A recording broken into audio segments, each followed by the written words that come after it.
Je note tout cela parce que je pense que le mettre en mots pourrait m'aider à faire le point sur ce qui s'est passé ce week-end-là. Je m'appelle Jake, j'ai 22 ans et mon frère aîné, Luke, en a 26.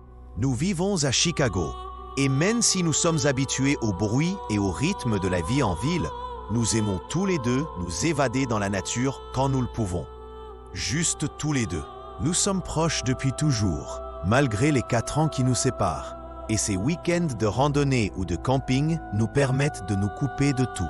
Récemment, avec tout le stress du travail et des études, nous avons planifié une courte escapade dans le parc national des Great Smoky Mountains. Rien de trop fou, juste quelques jours pour se détendre en plein air et respirer l'air frais. Nous n'avions pas de plan précis pour parcourir des kilomètres ou quoi que ce soit. C'était surtout pour être dehors, se ressourcer. Quand nous sommes arrivés, le parc était étonnamment bondé. Des familles avec des enfants, des promeneurs de chiens, des touristes prenant des photos partout. Ce n'était pas du tout ce que nous avions en tête. Nous voulions fuir le bruit. Alors Luc a suggéré de quitter les sentiers balisés et d'explorer des parties intactes. Nous savions que c'était techniquement interdit, ce qui semblait excitant mais étrange en même temps, car nous ne comprenions pas pourquoi un endroit si magnifique n'était pas ouvert à l'exploration partout. Pourtant, nous voulions la paix plus que les règles. Nous avons trouvé une zone dense de forêt avec de grands pins et un sous-bois épais, le genre d'endroit où le temps semble s'être arrêté. Cela semblait parfait pour monter notre camp et profiter du calme. La journée avait été terriblement chaude. C'était l'un de ces jours d'été lourds. Pas un nuage, le soleil brûlant et la sueur collant à la peau sans répit. Malgré la chaleur, nous plaisantions en marchant, riant de l'idée de vivre totalement sauvage ou de survivre comme dans les émissions de survie. Par jeu, nous avons trouvé quelques baies, rouges vives et dodues, qui poussaient en amas sur un petit buisson. Nous ne savions pas exactement ce que c'était, mais elles avaient l'air appétissantes. Alors nous en avons croqué quelques-unes, chacun pour le fun. Luc a souri largement en disant que nous étions des pionniers goûtant des fruits sauvages. Je lui ai lancé un regard dubitatif, mais j'ai quand même goûté, pensant que ce n'était pas dangereux en petite quantité. Après avoir mangé ces baies, pourtant, la température semblait encore monter, ou du moins, c'est l'impression que j'avais.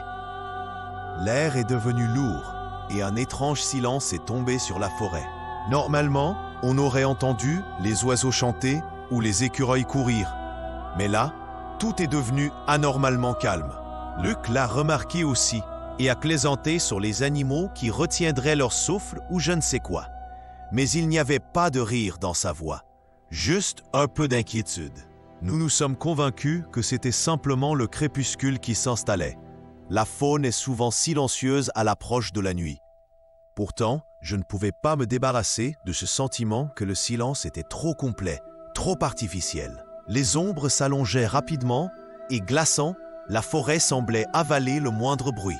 Nous avons monté notre petite tente face à une mince clairière que nous avions trouvée juste à côté du sentier en espérant attraper un peu de brise.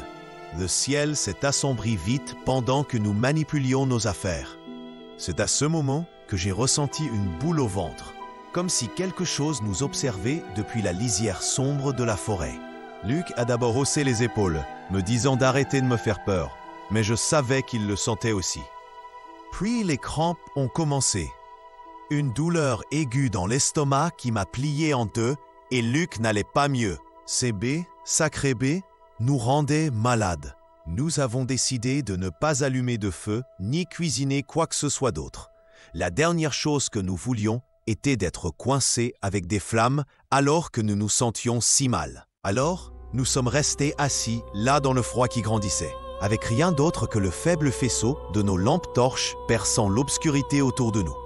Le silence autour de nous n'a pas duré. Peu à peu, la forêt semble reprendre vie, mais pas avec des sons ordinaires, plutôt une symphonie chaotique de bruits étranges, bruissements sourds, craquements de branches, chuchotements qui ressemblaient presque à des voix. Parfois, on aurait dit des pas faire le tour de notre camp, juste hors de portée de nos lumières. Luke, voulant jouer le grand frère et me rassurer, s'est avancé d'un côté de la clairière quand soudain, il a poussé un cri de douleur. J'ai entendu un craquement et son juron avant de voir le sang. Sa jambe avait été gravement entaillée par une branche cassée et acérée qui ressemblait à un danger naturel, mais qui était beaucoup trop tranchante, presque posée là exprès. À ce moment, l'idée qu'il s'agissait d'un piège ne semblait plus si absurde. Malgré la douleur, nous avons décidé qu'il fallait sortir de là. Autant Luke voulait tenir le coup, nous n'étions pas équipés pour gérer ce qui se passait, que ce soit la maladie, cette présence mystérieuse ou les deux. Nous avons rangé nos affaires en silence. La tension dans l'air était si dense qu'on aurait dit qu'on pouvait la couper au couteau. La forêt semblait se refermer sur nous.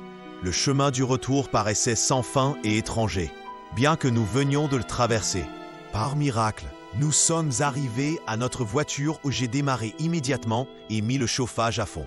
L'espace exigu et chaud nous a paru un havre comparé à la menace glaciale dehors. Le lendemain matin, avec la jambe de Luke enflée et meurtrie mais stable, je l'ai conduit directement à l'hôpital. Les médecins ont dit que les baies que nous avions mangées étaient toxiques d'une façon qui ne perturbait pas seulement la digestion, mais altérait la perception, provoquant hallucinations et paranoïa. Une partie de moi voulait croire que c'était tout, que tout ce que nous avions vécu n'était qu'un mauvais trip causé par un fruit empoisonné. Ça faisait du bien d'avoir une explication médicale. Mais ensuite, sur le chemin du retour, la radio a grésillé et interrompu la programmation habituelle avec une alerte d'actualité urgente. Le parc où nous étions. Plusieurs personnes y avaient disparu récemment. Le FBI était impliqué. Une chasse à l'homme avait été lancée pour un suspect potentiel dans la région.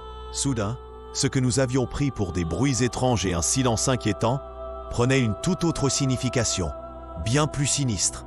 Avions-nous été pris dans quelque chose de bien pire que ce que nous redoutions? Notre maladie et les ombres cachaient-elles un véritable danger? Peut-être un psychopathe chassant dans ces bois? La question me ronge constamment. Même des jours plus tard, je me surprends à regarder par-dessus mon épaule, me demandant si cette présence est vraiment partie ou si elle attend toujours, prête pour les prochains visiteurs naïfs. Quoi qu'il soit arrivé, je sais une chose. Je ne sous-estimerai plus jamais la nature ni les mystères qu'elle cache, surtout pas lors d'une nuit d'été étouffante.